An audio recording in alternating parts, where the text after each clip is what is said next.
రాజును నడిగెను. వారు, రాజా సత్యమే అని రాజుతో ప్రత్యుత్తరం ఇచ్చిరి.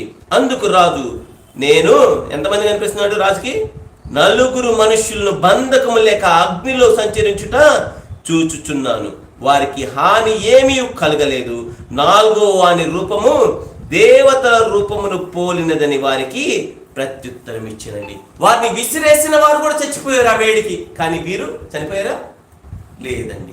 వీరిని బంధించి అగ్నిగుండంలో వేశారు. కానీ బంధకములు లేకుండా చక్కగా అగ్నిలో తిరుగుతున్నారండి. ఎంతమంది?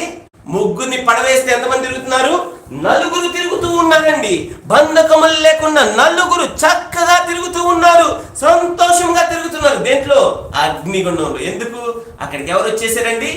దేవుడే దిగి వచ్చి వారి మధ్యలో సంచారిస్తున్నారండి. అక్కడ ఉంది అగ్నిగుండమే. కానీ వారికి అగ్నిగుండం ఎలా ఉందండి? చక్కగా కూల్గా ప్రశాంతంగా ఉందండి. నా ప్రియమైన దేవుని బిడ్డ, నువ్వు దేవునితో ఉంటే మండుచున్న అగ్నిగుండం గుండా నువ్వు వెళ్తున్నప్పటికీ